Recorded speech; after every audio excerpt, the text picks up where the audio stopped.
Una de las preguntas que se hace con más frecuencia es esta. ¿Por qué Dios, quien es un Padre amoroso, permite que sus hijos pasen por pruebas terribles?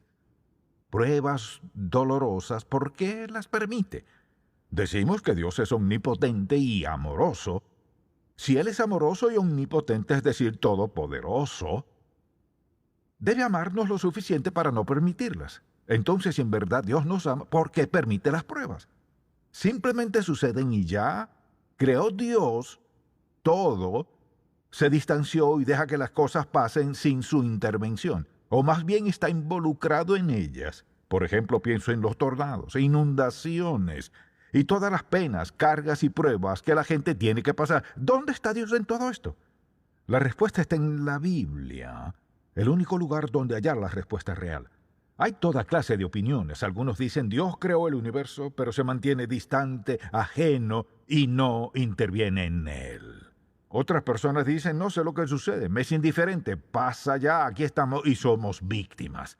Esa clase de actitud no trae paz, ayuda ni tranquilidad. ¿Qué dice la palabra de Dios respecto a las pruebas que enfrentamos?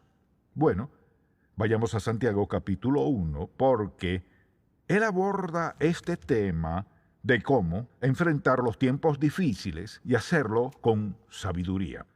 Al leer el segundo versículo, alguien que no sea cristiano quizás diga, no cuenten conmigo, porque es imposible hacer eso. Veamos lo que dice Santiago 1, y notemos que quizás parezca que él habla de 3 o 4 cosas distintas, pero en realidad es el mismo tema. Santiago, siervo de Dios y del Señor Jesucristo, a las 12 tribus que están en la dispersión. Salud. Aquí se refiere a los judíos que habían sido dispersados por su cautiverio y otros sucesos. Luego dice, hermanos míos, tened por sumo gozo cuando os halléis en diversas pruebas, sabiendo que la prueba de vuestra fe produce paciencia. Mas tenga la paciencia su obra completa, para que seáis perfectos y cabales sin que os falte cosa alguna. Y si alguno de vosotros tiene falta de sabiduría, pídala a Dios, el cual da a todos abundantemente y sin reproche, y le será dada. Pero pida con fe, no dudando nada, porque el que duda es semejante a la onda del mar, que es arrastrada por el viento. No piense quien tal haga que recibirá cosa alguna del Señor. El hombre de doble ánimo es inconstante en todos sus caminos. El hermano que es de humilde condición gloríese en su exaltación, pero el que es rico en su humillación, porque él pasará como la flor de la hierba. Porque cuando sale el sol con calor abrasador, la hierba se seca, su flor se cae y perece su hermosa apariencia. Así también se marchitará el rico con todas sus empresas. Bienaventurado el varón que soporta la tentación, porque cuando haya resistido la prueba, recibirá la corona de vida que Dios ha prometido a los que le aman. Como dije, pareciera que habla de 3 o 4 cosas, pero no es así. En la primera parte del capítulo hay una afirmación que pienso que quien la lea por más de una vez quizás diga, un momento, ¿realmente quiere decir que tengo que sentir gozo al pasar por momentos difíciles? En otras palabras, digámoslo así, es decir, o sea, pruebas y lágrimas, pruebas y dolor, pruebas y cargas, pruebas y rechazo, pruebas y sufrimiento, pero pruebas y gozo no van de la mano. Bueno, no compaginan a no ser que entendamos la perspectiva que Dios tiene de la vida. Y al leer este capítulo vemos que dice específica y claramente esto. Hermanos míos, tened por sumo gozo. ¿Cuándo? No dice si acaso, sino cuando os halláis en diversas pruebas. Note que habla de diversas pruebas. Eso lo abarca todo. Toda clase de dificultad, adversidad y prueba que pasamos. Afirma, cuando os hallarse en pruebas, es que ellas vendrán a nuestra vida, situaciones repentinas que no necesariamente hemos ocasionado. En esas pruebas dice, debemos gozarnos. Y aquí Santiago no se refiere a un sentimiento alegre y frívolo. Se trata de la sensación interna de calma, quietud, paz, tranquilidad y seguridad, que es mucho más que solo aplaudir y decir, estoy feliz por esta prueba. Eso no es lo que dice Santiago. Es algo mucho más profundo. Note cómo lo expresa. Dice, tened por sumo gozo cuando os halléis en diversas pruebas, sabiendo que algo sucede. Así que mire, es lo que sabemos durante esas pruebas lo que marcará la diferencia y definirá si podremos superarlas o no. Todos podemos recordar alguna prueba que hemos tenido. Pienso en la gente que ha pasado por tantas pruebas en lo que respecta a los desastres naturales y calamidades que han ocurrido en la actualidad, aún en este momento. Tienen razón para cuestionar un momento. ¿Cómo voy a gozarme por todo esto? ¿Cuál es nuestra actitud? ¿Cuál es la actitud correcta al pasar por las dificultades de la vida? Bueno, al pensar en esto, considero lo que dice Dios en este pasaje y me hago esta pregunta. Primero afirma, tened por sumo gozo. Luego pareciera que cambiase el tema a sabiduría. Realmente no ha cambiado el tema. Lo que quiere decir es que para poder entender las pruebas y hacerlo de manera que podamos tener ese profundo sentido de gozo en nuestro ser a pesar de las circunstancias, necesitamos tener sabiduría. Necesito sabiduría para saber cómo verla. Definamos lo que es sabiduría. Y la Biblia dice que el principio de la sabiduría es el temor a Dios. La sabiduría es ver las cosas desde la perspectiva de Dios y reaccionar a ellas conforme a los preceptos bíblicos. No es suficiente ver las cosas como las ve Dios. Debemos actuar conforme a quienes somos como seguidores de Cristo y acorde a lo que dice la Biblia. Así es tener la perspectiva de Dios y seguir los principios bíblicos que Él nos da. Al hacerlo, por ejemplo, queda de manifiesto que podremos evaluar las circunstancias a la gente para tomar decisiones acertadas. Asimismo, podremos basar nuestras decisiones en las experiencias vividas, la situación presente ahora y nuestros planes futuros. Pero al recordar diversas situaciones pasadas en el pasado, vemos cómo Dios ha actuado en nuestras vidas. De igual manera, si somos sabios, debemos preguntarnos, ¿qué desea Dios que hagamos en una situación en particular? Sabiduría. Ver las cosas desde la perspectiva de Dios y responder adecuadamente. Ahora, la sabiduría nos capacita a enfrentar las pruebas confiada y triunfalmente. Por eso dice Santiago, ¿sabiduría para qué? Así que Dios nos da sabiduría para capacitarnos para enfrentar tiempos difíciles y salir, bendecidos, no destruidos, ayudados, no impedidos, expresando su amor, no su disgusto. Entonces esto se adapta para cualquier prueba que enfrentemos, no importa lo que sea, porque habló de diversas pruebas. Ahora, pensemos por un momento en ¿cuál es el propósito de Dios al permitir estas dificultades en nuestra vida? Bueno, en primer lugar, ¿cuál es su fin? Probar nuestra fe. Mucha atención a esto. La palabra que Santiago utiliza aquí es el término o vocablo griego dokimión, que quiere decir una fe aprobada. Y si vamos, por ejemplo, a 1 de Pedro 1, versículo 6, dice así, versículo 6, en lo cual vosotros os alegráis, aunque ahora por un poco de tiempo, si es necesario, tengáis que ser afligidos en diversas pruebas. Afligidos por ellas. Escuche lo que dice. ¿Para qué?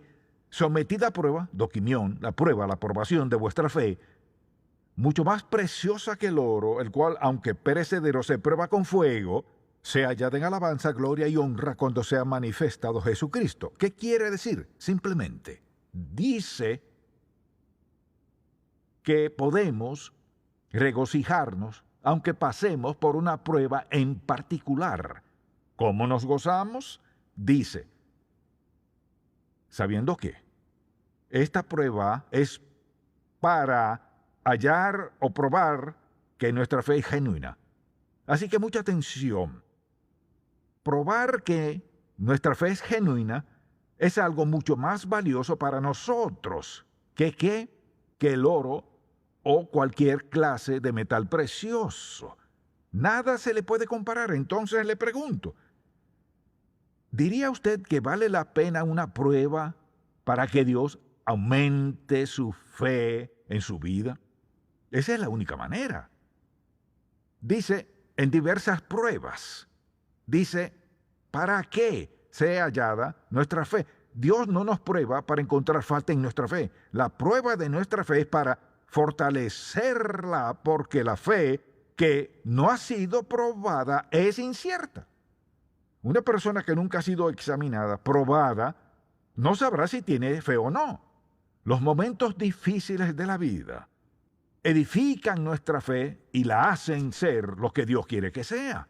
Una razón por la que Dios permite pruebas en nuestra vida es para edificar nuestra fe. También lo hace para probar nuestra devoción a Cristo. Digamos, por ejemplo, que pasamos por dificultades en la vida y Dios, ¿para qué nos manda esas pruebas? Para probarnos y ayudarnos a entender dónde estamos en la escala de obediencia a Él. ¿Dónde estamos?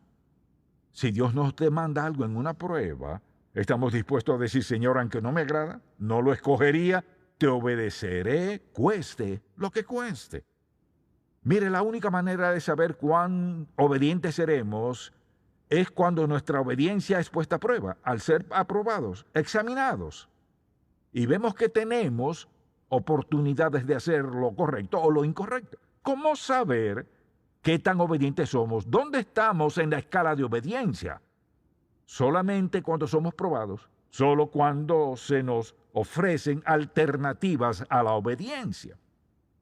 Podemos escoger obedecer o no a Dios. Entonces, ¿cómo crecemos? Crecemos cuando nuestra fe es probada. Crecemos en nuestra devoción a Cristo al tomar decisiones sabias a prueba de fuego. Otra de las razones por las que Dios nos manda pruebas, mucha atención, es porque le dan una oportunidad de demostrar su amor por nosotros, demostrar su poder en nuestra vida y demostrar su intenso cuidado y amor por nosotros. Si todo saliera como queremos y no tuviéramos que pasar por pruebas ni adversidad, lo damos por sentado. Cuando oramos más, cuando las cosas empeoran. Entonces, y una razón por la cual debemos ser sabios es para reconocer el hecho de que a veces Dios crea una situación en nuestra vida en la que puede demostrar algo. Puedo darte ese empleo, 25 personas lo han pedido, pero te lo daré a ti. Puedo suplir tu necesidad, aunque no tengas idea de cómo será posible. Puedo sanarte pese a tu diagnóstico negativo. Es decir, Dios está haciendo algo bueno en nuestras vidas, no importa cuáles sean las pruebas. Al pensar en esto, considero que siempre uno de sus propósitos es desarrollar en nosotros un carácter como el de Cristo. Dios siempre busca eso. Mire, mucha atención. Cada una de nuestras pruebas tiene una prescripción divina. Dios sabe exactamente dónde estamos, dónde quiere que estemos y cómo llevarnos allí. Sin duda, Él actúa en nuestras vidas. Puedo asegurarle algo. Si yo tuviese unos 30 años, podría ignorar lo que le digo, pero he vivido lo suficiente de tiempo para asegurarle que esto sí funciona. No importa lo que pase. Sí funciona. Siempre y cuando reaccionemos sabiamente, sin culpar a nadie más, sino que pase lo que pase, digamos, Señor, ¿qué estás haciendo en mi vida? Dios está haciéndonos semejantes a Cristo. Ahora, el asunto aquí es este. Necesitamos sabiduría para discernir cómo reaccionar correctamente. Le daré una lista de 10 puntos. Y le animo a tomar notas. Si no puede escribir, pídale ayuda a alguien, porque lo necesitará. Número 1. Veamos lo que dice. Dice, tened por sumo gozo cuando os halléis en varias y diversas pruebas. Ahora, la pregunta es, ¿cuándo podemos gozarnos? ¿De qué debemos estar convencidos para poder gozarnos en esas pruebas? Número 1. Debemos confiar en que Dios controla la duración e intensidad de nuestras pruebas. Para poder superarlas en victoria debemos tener la convicción de que Dios controla la duración e intensidad de nuestras pruebas. Nada sucede sin su conocimiento. Número 2. Dios tiene un propósito específico para cada prueba. Así es. Sea que las envíe o las permita, tiene en mente un diseño y un propósito claro para lo que hace. Debemos creerlo. Tener fe en que Dios tiene el control y un propósito. Número 3, que Dios diseña cada prueba para suplir una necesidad específica en nuestra vida. Cuando oramos, no le decimos, Señor, bendíceme. Oramos por algo específico. Dios no envía ni permite pruebas al azar. Él nos conoce, sabe su propósito, sus metas y lo que quiere que logremos. Dios diseña las pruebas a nuestra medida. Por ejemplo, si una dama encarga un vestido, no le diría a la modista, hágalo de la talla que le guste. No se lo diría. Ni un hombre le diría al sastre, usa tal talla, pero deme la que quiera. No lo haría. Lo quiere a su medida. Dios diseña las pruebas, mire, conforme a su propósito para nuestras vidas. Por eso no nos hace bien quejarnos de ellas. Número 4. Cada prueba nos beneficiará si reaccionamos en fe. Nos beneficiará si respondemos en fe. Si no lo hacemos y objetamos, ¿qué ocurrirá? Desperdiciaremos nuestro dolor, lamento y sufrimiento y no ganaremos nada. Y claro, cada prueba puede fortalecer nuestra fe. Debemos creerlo. Sin la convicción de que la prueba nos ayudará, fortalecerá, nos hará semejantes a Cristo, nos edificará, nos ayudará a ser mejores siervos de Dios, entonces no reaccionaremos bien y no saldremos bendecidos. Es decir, para responder sabiamente debemos tener estas convicciones. Asimismo, debemos estar convencidos de que cada prueba es una oportunidad de demostrar perseverancia bajo presión. Porque uno de nuestros testimonios más grandes es que alguien nos vea pasar por una dificultad en la vida y que de alguna manera mientras otros estarían llorando y quejándose, nos ven con una fe firme, avanzamos, no nos estancamos, tenemos plena confianza y seguridad. Quizás por dentro lloremos, pero por afuera nuestra perseverancia es muy, muy evidente. Si tenemos la convicción de que, en verdad, Dios usará las pruebas en nuestra vida para nuestro bien y creemos que podremos perseverar, superaremos esas dificultades con plena seguridad. Además, debemos creer que cada prueba desarrolla el carácter de Cristo en nosotros. Lo dijimos hace rato, que era su propósito.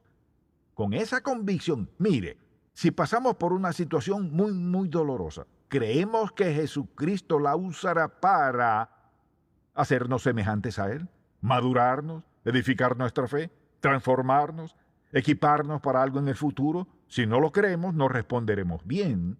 Si creemos estas cosas, no importa lo que pasemos, podremos superarlo triunfantemente. También debemos estar convencidos de que las pruebas pueden ayudarnos a evaluar nuestro andar espiritual con Dios. Las pruebas son para evaluar. La última vez que tuve una prueba, ¿qué hice? Llorar, quejarme, lamentarme. Esta vez, de algún modo, tengo una sensación de calma, paz y seguridad en mi vida. ¿Por qué? Porque Dios nos edifica. Él nos madura. Dios actúa en nuestra vida. O sea, ¿qué está haciendo? Él nos hace las personas que diseñó que fuésemos. Dios actúa en nuestra vida. Mire, no significa que ya no seremos sensibles. No quiere decir que ya no seremos sensibles a otros, pero ya no nos preocupan las cosas que antes nos afligían porque Dios nos ha demostrado que Él nos ayudará a superarlo sin importar lo que pase. Desde luego, solo nos gozaremos si sabemos que Dios está con nosotros en cada prueba a nuestro lado, que al final resultará en algo bueno. ¿Cree que Dios está con usted? Por eso afirmo que cuando alguien dice, estoy desesperado, y llora desconsolada y desesperadamente sin saber qué hacer, ¿dónde está Cristo? No significa que seamos insensibles al sufrimiento y al dolor. Solo preguntarnos, ¿cuál es la reacción sabia? La respuesta sabia es, Señor, esto no me agrada. Podemos decirle, más vale decírselo de todas maneras, Él ya lo sabe. Sabe que no nos gusta, sabe que sufrimos, conoce nuestro dolor, lo que cambiaríamos y que no nos gusta lo que está haciendo. Eso no le molesta. ¿Sabe lo que hace? Mantiene la presión hasta quebrantar nuestra terca voluntad y le digamos, está bien, Señor. A veces es muy cómico pensar en cuán paciente es Dios y que, sin importar lo que pensemos o sintamos, Él sabe lo que hace.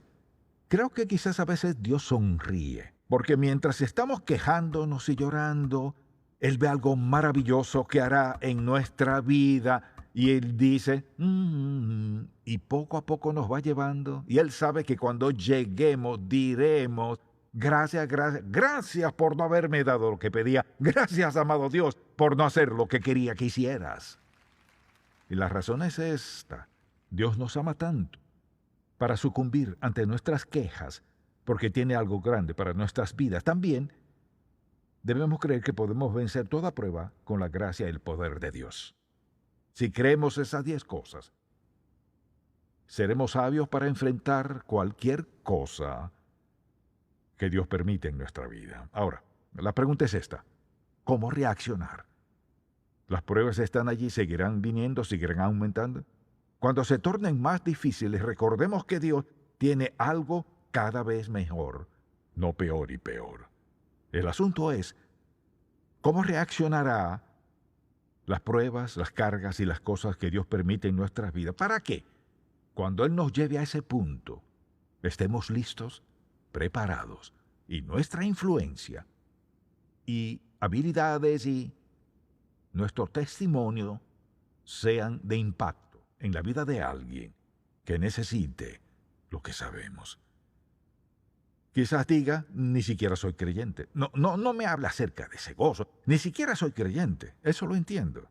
Permítame preguntarle, al pasar por problemas, ¿a quién tiene? Tal vez diga a mi madre, a mi padre, a mis amigos. ¿Qué pueden hacer por usted? Pueden hacer esto y lo otro. Cuando llegan los momentos críticos, hay cosas que nadie puede ayudar a hacer. No pueden darnos un segundo más de vida, pero Dios puede. Hay situaciones de las que no pueden protegernos porque no están allí. Y así podría mencionar miles de cosas. Lo más importante en su vida es su relación personal con Cristo, que comienza cuando usted le pide perdón por sus pecados. Cree que su muerte los pagó en el Calvario, lo invita a su vida y se rinde a Él. Así Él estará en y con usted. Y al andar sabiamente con Él, Dios se encargará de todo lo que hemos dicho. ¿Qué opción tiene? Mire, es esto. Andar solo. Quizás solo diga, no estoy solo, tengo mucha gente. No, solo los tiene temporalmente. O tiene vida en Cristo o no la tiene. Lo más sabio que puede hacer ahora mismo es aceptar a Cristo en su vida. Dígale que sabe cuánto usted se ha equivocado. No está listo para vivir como agrada a Dios. Ni siquiera es apto para una vida feliz y pacífica. Y hay tantas personas a nuestro alrededor que tienen esto, aquello y lo otro. Tienen toda clase de reconocimiento, popularidad, etc. Pero cuando se acuestan a dormir y apagan la luz, ¿sabe qué? Son desdichados. Si no son infelices, están preocupados. Permítame preguntarle, como creyente si lo es, ¿qué tiene usted que realmente le pertenece, que en verdad puede poner su fe y confianza en eso, que no podría perder en un instante? Nada. Si tiene a Cristo, lo tiene todo. Mi oración es que así sea. Padre, te pido que el Espíritu Santo despierte el corazón de las personas que escuchen y vean,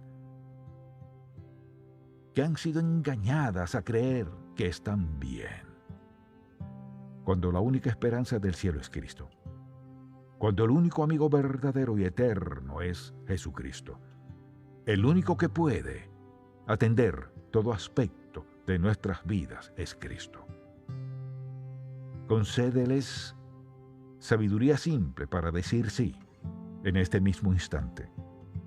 Te damos gracias en el nombre de Jesús. Amén.